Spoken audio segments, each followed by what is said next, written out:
At this point, you cannot be on the screen with 0 points. You've got to keep your numbers up if you want to come out on the top of the leaderboard at the end of this 6-map series. And man, Storm Point is the last one of the day.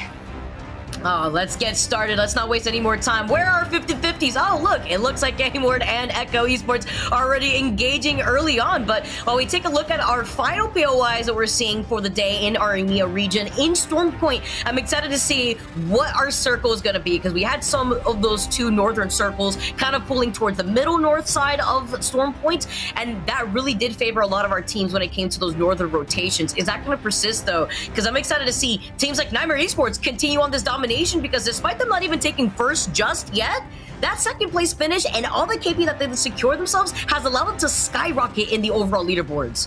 And I love that you bring that up, because any team still has the ability to do that, right? The spread is still pretty close there for the top three. You've got 26, 25, 25. This is the moment where you want to go ahead and strike, because if you wait till that 6th game, it's going to be a little too late. You don't want to be in the 5th and 6th trying to make a large jump. You want to get in there at the top of the leaderboard early, as we get some beautiful, beautiful shots. And potentially Echo, you know, all white shields now, in the words of Nice, like a couple napkins on your screen, not looking as well stocked as they have been on those first 2 Storm Point drops. Just trying to keep an eye out as, hey, where is GameWard? Wondering, maybe up above. You see the Seer with Echo Esports. They've been sticking to this composition since the very beginning, but with the Seer passive on the heartbeat sensor, they have the information that they need to see where these players are situating themselves, especially since they're going to be traversing from the low ground. But they got the natural cover of the rocks to their right, kind of playing off the side of Down Beast to get out of the line of sight of GameWard. Hey, and that's what you need to do. Oh, what you need to do is get in your crypto drone, and you just need to stalk your prey, find that information, and you know they are absolutely kidded. You've got the purple on Aimbot, you've got the blue on Yolu, and GameWard kind of in that mid-game had already lost out on Yolu, and I feel as if they weren't able to come back from that moment. When you are down a teammate towards mid-game, you don't really get nice resets. It's very rare that you're able to get maybe a Moby or find a respawn beacon, but this is the moment. Echo Esports, not necessarily having a shield advantage here, are pushing up. It feels like they're climbing up against a mountain to get to GameWard, as they are just being insinuated with damage here. Sure, they're able to get a crack onto the Valk, but that doesn't matter. They just need to play this with the little rocks, a little head peek, Vicky. Oh, but you know, with a lot of these early 50-50s going on, I think another team has gotten whiff of what's been going on, and I think VZN had just made an appearance into this third party. Echo Esports, recognizing this, have backed up. They have some information, but they're trying to play this patiently, because GameWard, as you can see them taking a look at their backs, they note that there is another team in this area, but GameWard have the health advantage, like you mentioned. You see Aimbot with the purple Evo. Yeah, they're still working off of white Evo, off of that crypto. You can see Side taking a lot of pressure, forced to pop the shield back, but in some nice beamage off to the side, off the left field from GameWard to prevent Echo Esports from pushing in onto that. Oh, this is going to be absolutely spicy, because you think these teams didn't get enough time. Bardo gonna fall. Looks like Herald within an inch of their life. Zuni, the Seer, going to have to keep the dream alive. But a lot of these players, it's going to be Zane from VZN being that kind of thorn in the side and just decimating both of these teams. If you're going to third party, you got to wait until there's a lot of damage going out. And now Aimbot just like, hey, is this my time to just disengage from the fight? We've seen this happen prior, but no, going in and putting the finishing touches into Echo Esports, now being the first team out of this lobby. But you got to turn your attention onto VZN, and just like that, GameWard gonna be done and dusted, and VJ Zane Knox getting all of the splendors from those teams, but Horizon also falling early as well. To the hands of Corpo. That's another fight that was happening on the other side. 3 squads escorted right back to the lobby, as VZN are gonna be able to capitalize off of all the extra loot that they were wondering, why weren't they invited to the party? You know, it better show up late than never, and they did it so patiently too, as we tune into Nightmare in the middle of their rotation. Look at the loot that they're working off of. They got 2 purple Evos. They're feeling great after that last game, but all right, Zay taking a lot of that damage, backing up from that, as Nightmare Esports looking to cover his back just in case. You see the 30-30 repeater right back in the hands of Limac, who's been having, by the way, an amazing day, securing so much KP. I think Limac alone has been able to get 8 kills over the course of the last 2 games. So really good situation for Nightmare, as it's Reply Totem on the other side of Jurassic Park. Ooh, that's actually really great for Limek. I love that for them. But Reply Totem, they were kind of looking a little inconsistent. We saw them go out incredibly early in map number 2. So map number 3, they need to bring it back. They have the ability to do so. And I think they're kind of well-kitted. Nightmare Esports forced to kind of go back to this little pineapple. I like to call them pineapples, you know, little SpongeBob vibes. But I don't think they're done just yet, right? They kind of want to keep an eye on that position. And now just looking in, where is my next moment? Where is that next good fight going to be? Because I think they're playing incredibly smart and calculated, right? They know, hey, maybe this push isn't going to be where I'm needed. So let's disengage and look for something else. But this fight in Jurassic, it's always a really peculiar place to take fights. You've got every bit of information because it's the dead center. Everyone's gonna hear this. And as I say everyone, look who's here. It's Aurora. Oh, and they're making an appearance between 2 squads, which I don't think this is the spot that they want to hold in, but I'm not surprised that we're seeing so many teams rotate through Jurassic Park right now, because in that building that Nightmare Esports have bunkered down in, that is where the beacon is, and that's going to be the main beacon that a lot of these teams rotating away from Barometer, if there's no beacon there, or even an antenna, they want to be able to secure that information to plan their next move, especially a team like Aurora, since they're rocking the Caustic. They have the information from the Bloodhound, but it's not like the Seer where you could utilize that heartbeat sensor to look behind you. You would have to wait for the scan cooldown to end as, all right, Melon may be able to get some of the beamage off of the R301 is always nice to see, even though the Bangalore smoke was sent out. That choke point is going to get contested by that team. And since Aurora doesn't have the information of that next circle, they're not going to be able to plan their next moves in the way where they can feel comfortable to do so, because I do believe the circle is going to continuously pull towards the north, towards the command center, Stormcatcher area. And if that's the case, getting past this choke point with already Reply Totem getting ahead of the game is going to be in a position where they're going to be prone to getting circle kept. I think this is going to be one of those moments where those teams that play hard zone are going to benefit from, right? Because there's not a lot of real estate that's going to be available when you have 17 squads remaining trying to kind of bunker down in that Stormcatcher command center area. Sure, maybe some teams will be coming in from the Thunderwatch side, and you're going to have a lot of issues as you battle your way into that next zone. But the question is, command center is always a hot and spicy area. You have so much loot, so many different ways to access it. It's like, hey, if you're going to be bunkering down in there, how do you effectively hold down that entire space? But no questions asked. If you're playing a comp like Vexed Gaming, you know you're just hunting for your next prey at this point. So I'd like to see them get through this mid game a little more safely and be able to capitalize on their micro 3v3 fights and just show us what we know they're capable of doing. With their plan, actually, I like this if they opt to go on the outskirts of the circle to go for a longer rotate. It looks like they're just trying to see what they do first and maybe catch any stragglers that are rotating late into this next circle. But if they end up doing that, they'll be situated on the high ground instead of having to come from that low to high ground between Stormcatcher and Thunderwatch, because that's a very tricky choke point to be in, especially if you rotate early. And look at this. So there's already another team that's taking up the real estate right across from them, and it's actually Na'Vi that have a bit of a split real estate here to control this entire lot.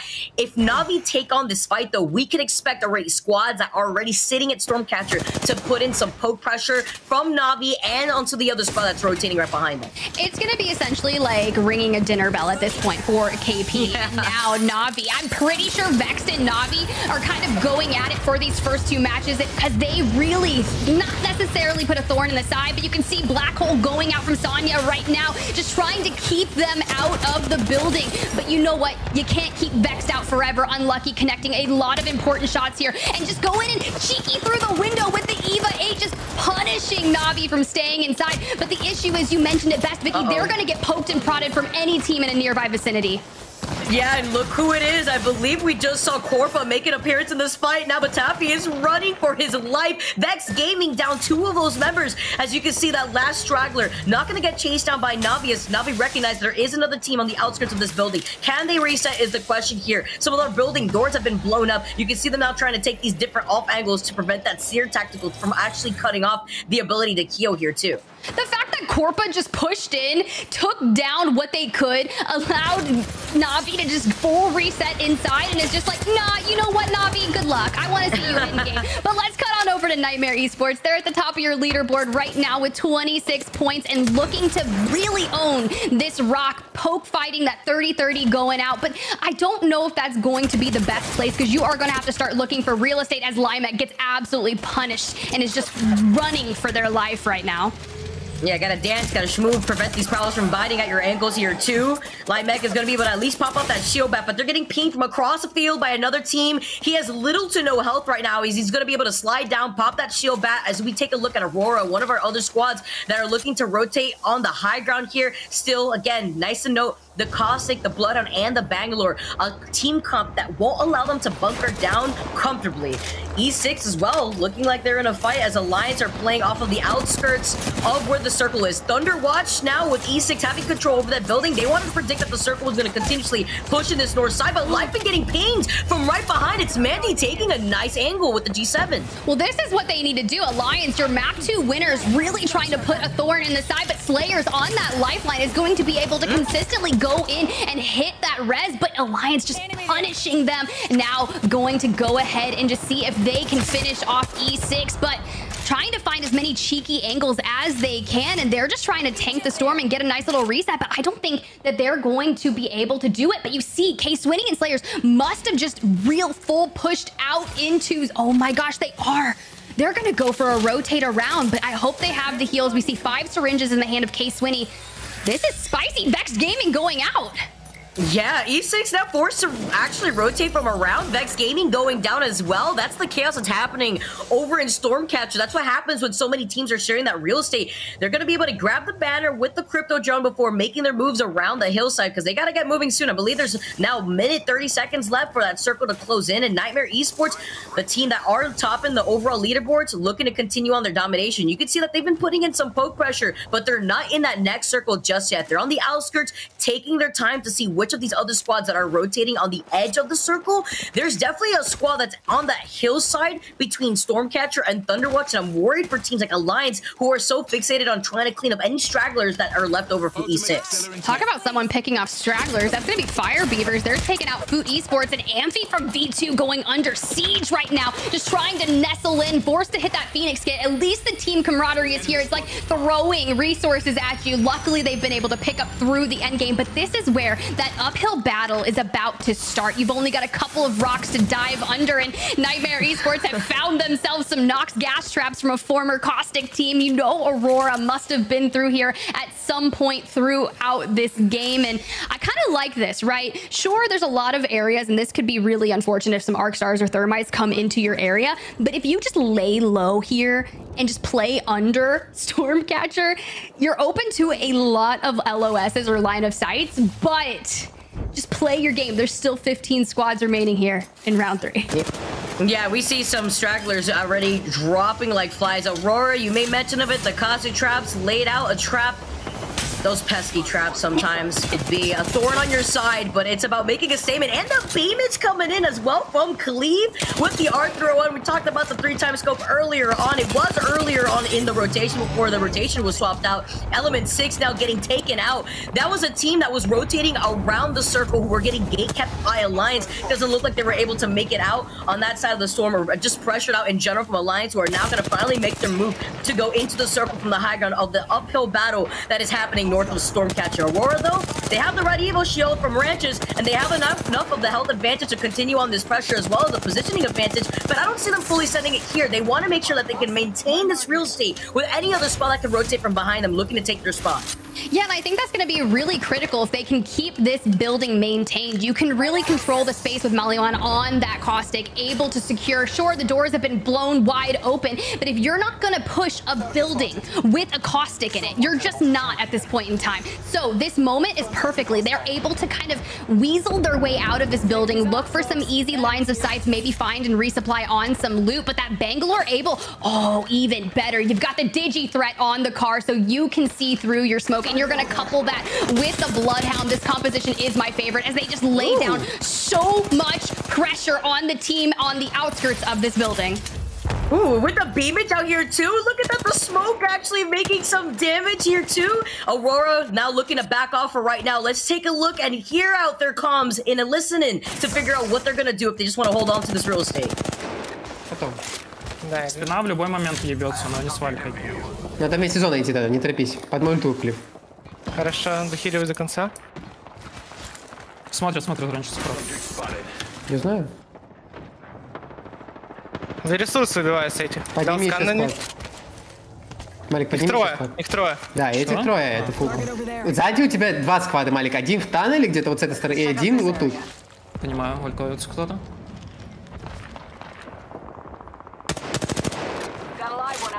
Под нами файт, у спины файт, спина отвлеклась, сейчас файт смотрит.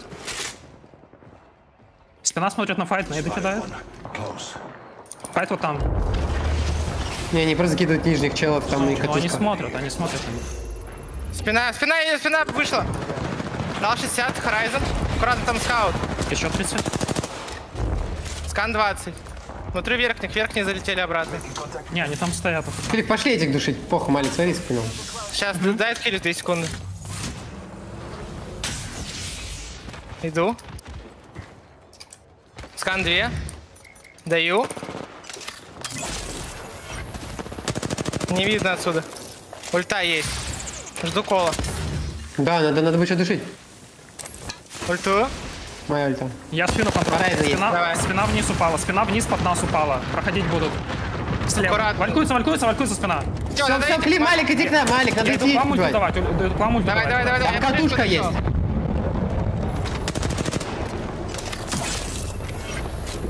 Love being able to hear the different comms from our different teams from different regions in the Emea region as Aurora are looking to fully send it down. 12 spots left in this lobby and Aurora are taking on this fight against Nightmare. They trade 1 for 1. Navi eliminated and defeated. Aurora dancing and running from their lives here when it comes to the ring closing in behind them. Rich is getting that knocked out at the very end. Nightmare still come out on top from that fight. Limac being the last one standing, but here comes Corpa, who were in the area, who were ready to get involved, only leaving 3 tricks alive, managing to recover both these banners. But what a chaotic mess this southern side of the circle was. Look, this is not a zone that I would ever want to play, but being on the desk, getting to witness the absolute chaos of this mess, we are just on the south side of Thunderwatch. It's a hilly mess, right? There's rocks. Okay, and you are kind of nestled up at the very top. This is the way to play this. You are putting yourself in a god spot. Now, the question is, will a team go super aggro and try to push onto them? We know Vex isn't in this, like, they're already out, so no one is really going to chow them, but we think Alliance might be in the vicinity because the last we saw, they were kind of gatekeeping E6 up in this area. And yeah, that is exactly who it is. Alliance right now looking so strong. They have the ability to get that high ground with the grab lift. So I'd be curious to see, will they turn their sights onto Scars nestled down over there? Or will they just try to fight off everyone that's making their way up this hill? Well, it looks like IGA Alliance was the first squad to go down out of these 6 squads that were fighting for their lives to get up onto the high ground. Alliance have that positional advantage, like you mentioned before. They're in a really good spot. They don't have to give up this rock because you could see the squad creeping up to their right from the low ground, looking to have that opportunity if Alliance decide to get aggressive onto Scars. With the Seer, though, being on the side of Alliance, they're going to have that information. I believe it is Game of Drones that are trying to make their way uphill from the right side. So Alliance with the split push and Mandate being on the left side, he's got his eyes on Scars. He's got his eyes on the squads that are to his left, so rather his right side down below, so that way he can have a nice split look of information between all the other squads left over in the entirety of this final circle. They're not in this next circle, so they're forced to actually inch forward. Oh, you can see the crypto drone trying to go out with the EMP exhibits up all around, and Alliance are taking the brunt of the force. Rovic able to grab it down onto Yuki, so that's going to be really preferential if all of the teams start to focus Alliance, because look at the Thermites just eating Alliance alive right now, and Scars reaping all the benefits. And you're right, Game of Drones right now, just trying to play that teammate Jules knockdown shield. Brunt of more Thermites. This is what I like. If you're going to the end game, make sure you're packed with ordinances, because this is so great to throw a lot of that initial damage out. Corpa out. Now 4 squads remaining. Start a fight. You got Game of Drones. Alliance is somehow alive, and Scars as well. But Game of Drones, the focus of the entire lobby, trying to get them out. And Rondon last alive for the team. Can you keep it alive here? Oh, Alliance, Mandy being the last one alive. You wondered how they were still alive, and Game of Drones go down before the Mandy coming in clutch for Alliance. Not only staying alive, but avoiding all the pressure that thermite grenade from Scars put down on the rest of Alliance that enabled Game of Drones to move in for a third party. Now look at this position from Mandy. He doesn't need to overextend. He doesn't need to poke at all. It's Certified Esports that are now making an appearance to the south side of Scars, who have been playing this patiently, who works with this team composition that they're running. It works beautifully for the plans that they have with the circle to their back. Yeah, but how do you penetrate the forces of Scars over there? You've got the fortress that they have made for themselves. They have the Watson Jenny down. They still had another Newcastle ultimate available to them, so they just moved their wall even further down south, and they're trying to go ahead and get Alliance out of this lobby. And Hiarka right now going forward once again. What is Start a Fight going to do? You do not have a clean LOS on that team right there, but you've got a Watson Jenny of your own. My question is, will both of these teams elect to put their forces to getting Mandy out of this lobby, or will they take a pure 3v3 and Mandy just come in at the very end? Please tell me you have ult management here and you have that black hole available for you. Oh, I'm excited to see what Mandy's going to be able to do, because these squads, yeah, they're focusing their attention to at least pick up that last straggler. But Mandy literally living to the very edge of his life. He's not going to show up and be front-facing in an open field. The Certified Esports are looking to engage. They get pressured out. They back up. A nice disengaged call from Certified Esports now as they back up. They're going to replenish a lot more of their health. An Alliance with Mandy being forced out with the circle to his back. What is he going to do? He's going to be taking some circle damage. He needs to move forward. Oh, PK in hand, hits for 99. That's a knock on to Jerovic. But now the issue is, what is going to happen? Scars right now finally putting the finishing touches onto Mandy before they turn their attention to Start a Fight. But will it be enough? You've got Bambino and Blast still alive, and they're just looking for Scars right now at the top of the rock. You are climbing, shields cracked, and that's going to be it. Start a Fight Esports coming out on top against Scars here in map number 3. Man, it helped grief. Scars right there. They were like, get him right now. Start a Fight says, yes, please. That open field.